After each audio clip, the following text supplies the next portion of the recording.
everybody, it's Anya, the adult doll and toy collector. Welcome back to the Small Plastic World. In the US, from September 15th to October 15th, we celebrate Hispanic Heritage Month. So I figured what better way to celebrate it than to take a look at one of my very favorite dolls, Camp Teresa. This particular doll came out, I want to say about 1993 or something. I purchased her on clearance at Toys R Us for myself when I was in my 20s. This doll is the very first doll that I ever bought for myself before I even knew there were other adults that collected Barbie. So I thought I was just really odd. Turns out I'm only a little odd, haha. But I just thought this doll was absolutely beautiful and I really just wanted to have a doll. And now I've got a lot of dolls. So really my whole doll collection is this doll's fault, right? Teresa is one of Barbie's besties from back in the day. There have been many different versions of her. I've always been partial to this particular face mold used for Teresa, just because again, she was the first doll that I bought for myself. So she holds a special place in my heart. I put Teresa in this, I believe, 90s era Barbie dress. If you recognize this dress for sure, please comment and let me know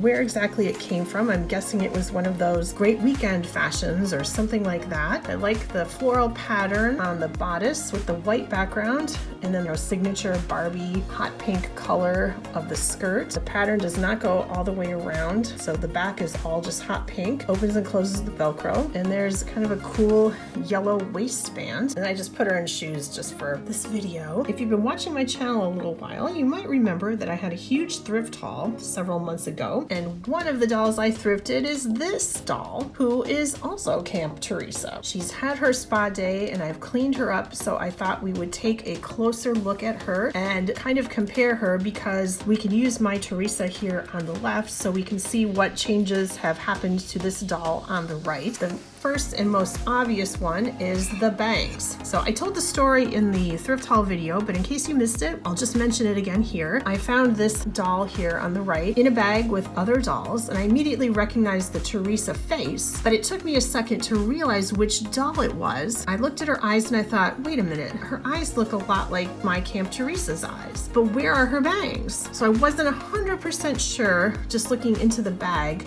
that this was really Camp Teresa, but I swear, and I don't normally feel quite this way about dolls when I'm thrifting, but I swear this doll here looked at me and I could feel her thinking, please just buy me, please take me out of this thrift shop. And I mean, how can you argue with Camp Teresa? You just can't do it. So here she is. When I finally got her, out of the bag and took a really good look at her and gave her spa day, it's really obvious that her bangs have been cut. See how there's cut hairs there? So for some reason, somebody cut her bangs. I don't mind it terribly. I would prefer it if she had still had her bangs and everything, but it's okay. So somebody also removed her hair from its original style. The factory style would have been this partial ponytail on the side. Here, I've had to replace the elastic. I think the original one was hot pink, but I just went with the clear one. So I could do that for this thrifted doll. I still might, I'm not 100% sure. And it looks like the thrifted doll also had a haircut because the length is different. My original doll's hair is not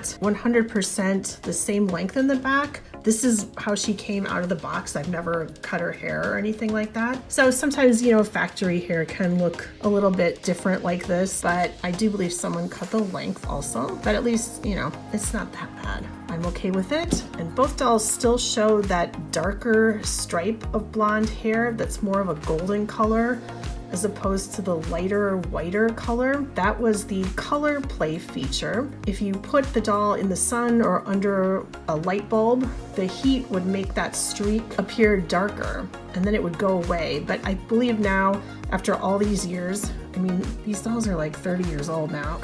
So I think now the hair is just kind of permanently that different color, but it doesn't bother me at all. I like it.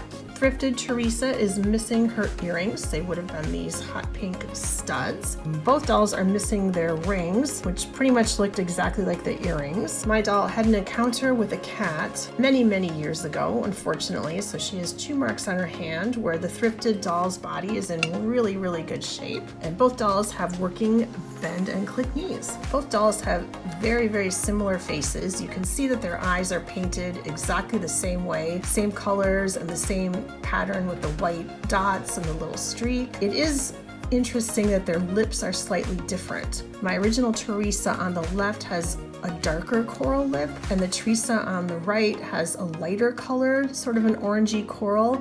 But that could just be that it faded over time, or maybe they come from two different factories, and so the lip color was very slightly different, just kind of an interesting variation. I put thrifted Teresa into this also thrifted 90s dress. I haven't been able to track down exactly where this dress came from. It's very cute. I like the white bodice with the red floral pattern and green leaves. The back of the bodice is plain white. It opens and closes with Velcro, and then there's a nice bright red short skirt attached. And I just put her on these 90s heels just to complete the look for the video. So now I have twin Camp Teresas to go with my twin Camp Kens. And as I said in the thrift haul video, I can at least tell them apart very easily because of the Teresa without bangs. So it's like having identical twins, but their hairstyles are a little different, so it's a little easier to tell them apart. And they can't get up to any shenanigans doing, Parent Trap, pretending that they're each other, or any kind of silly hijinks like that. So now I want to hear from you. Let me know, do you collect Teresa? Do you have Camp Teresa? Do you have twin dolls where you've just acquired two of exactly the same doll through thrifting or gift giving or something like that? Definitely comment and let me know. And thank you so much for joining me and the two Teresas to celebrate Hispanic Heritage Month here in the Small Plastic World. If you like this video, please give it a like, subscribe to my channel if you haven't already, and if you have, thank you very much. Thank you so much for watching, and I will see you next time. Bye.